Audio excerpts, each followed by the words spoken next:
Hello, it's Nikki and welcome back. This week I have a 4-part series for you, and each day I'm going to be sharing a part of the story for you. If you like these videos, if you like this content, do subscribe. I would absolutely love that. And also if you have a pal that you feel that this might be useful for, please do that. I will always share all the links, and I would love to have you as part of this conversation. And maybe something I'm about to share today about making moves in support of your dreams, even though you might be feeling the fear. Maybe that's where you're up to right now. So if it is, let's have a chat about it. I would love to hear from you what resonates. Today's series is called I Was Hesitant to Apply because what if my fears were actually true? Part 1 of 4. It was time. It was my time. It was my time to study again. I went to one of the top drama schools at 18 to study on the 3-year acting course, and I left 5 months early because I got 2 jobs back to back and an agent. Acting is still a strong slice of my income pie at nearly 42, and I have a good success rate. However, I was ready to stretch again. I needed to stretch again. I wanted to dig in, to train, to play, to check I could take the pace. And this was a genuine fear of mine. It's all very well sharing sentences of past achievements, but I'm interested in what I can do now. In my head, I'm only just getting started, but do they see what I see? I knew I would only find out by putting myself in the room. But often, putting yourself in the room is exactly what you need, but it's also the most vulnerable choice. At the beginning of June, I applied and got one of the 12 places on a 10-week acting screen course. There were so many learnings about myself and my acting, but also the human mind. What comes up for us when we go to make a change, when we decide, when we actually do it. And this is not necessarily about acting. This is why I'm sharing it. This is about you taking a stand for what it is that you want and making moves to make it a reality. Spoiler alert, it may welcome all the feelings. Lesson 1. Filling out the form should be a basic and straightforward step, but it may not be the one that you want to do, or you may struggle with. Here's what the inside of my brain sounded like. The form. Tell us about yourself. Me. Wah! What do I say? I'll do it later. Have I got anything to say? What are they looking for? What if I don't get a place? After all this admin I've spent hours on, hours I don't have. P.S. Your logical, busy brain will try and convince you that you don't have time for your dreams. Weird, eh? I'll do it tomorrow. The thing is, declaring on paper or on the internet what you want and why you want it takes courage. Also concentration. Because it takes a lot of brain power to be in a headspace where everything you have done in the past spills out of you effortlessly. The first step often gets overlooked. Most people won't fill in the form.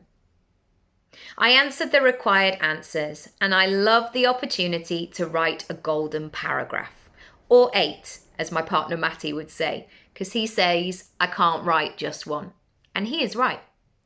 The golden paragraph, and by the way, not all of this has to be shared, but it's good for you to know. The golden paragraph is a connection from you to the page.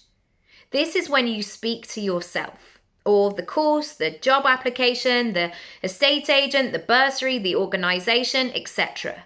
And you speak from the heart. You say what you want and why you want it. Warning. Tears are likely to appear. And you may feel emotional, because it is emotional. This is your life. And these are your hopes and dreams, and you have to take a stand for them. Some of them have been buried for so long. And so to confront them again, well, can be confronting. Yes, others may want the best for you, but you have to lead it. You have to say, this is important to me and I'm going to do something about it.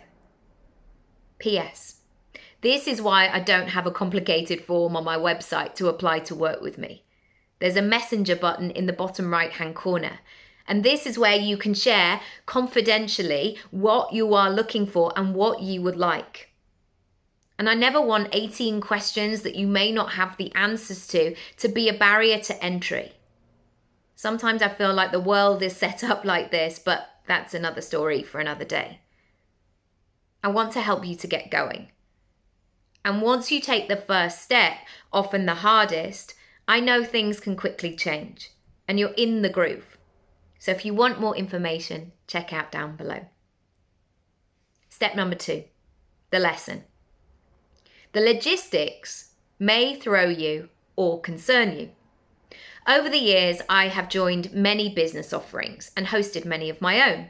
And one of the most popular questions is, what if I can't make all the sessions? Invariably, there is always a replay because lots of business courses get it, but in this case, there wasn't. The requirement was to show up live for 10 weeks between 6 p.m. and 9 p.m.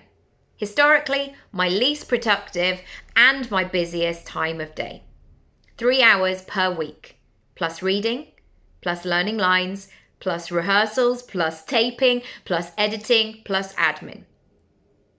At this point, it would have been so easy to say no. It fell over the summer holidays. It's a busy time of year for us. What if something happens? What if I can't make it? The class may run over and finish at 9:30 p.m, way past my online time. However, I could stay in logistics limbo or get my head around it. The timing is more workable now, as my children do actually go to bed, mainly stay there, which has not been the case until recently. So when their mother goes upstairs to shout on Zoom, "Michael, you fucking need to tell me what happened!" and she's playing a smart, intelligent gang leader, it's kind of workable. I think I assume there's going to be a perfect time where I will have white space and no other responsibilities. This is not life. Sometimes we have to make choices and do it anyway. And to be honest, if there was one session I couldn't have done, I would have still signed up. Mainly because doing 9 sessions and missing one would have taught me a lot more than doing none. The perfection gremlin shows up in all kinds of different outfits. So keep a lookout. That being said, sometimes there is a better time to do things. You don't have to start a business at 38 weeks pregnant, unless absolutely necessary, because you feel the pressure of Instagram telling you should be a mum boss. A client shared with me the other day about her capacity. Looking after 2 children meant she had very little time. I get it. So she just needed to sit tight and only do what was required. I know others will tell you to do more, but they're not there when you're exhausted, sobbing and sitting on the floor not knowing why. This is always a personal decision. But there may just be a way. This is not doing more. This is about being smart with your time, focus, energy, etc. And I'm always here to help if that is something you would like to explore. I'll see you tomorrow for part 2.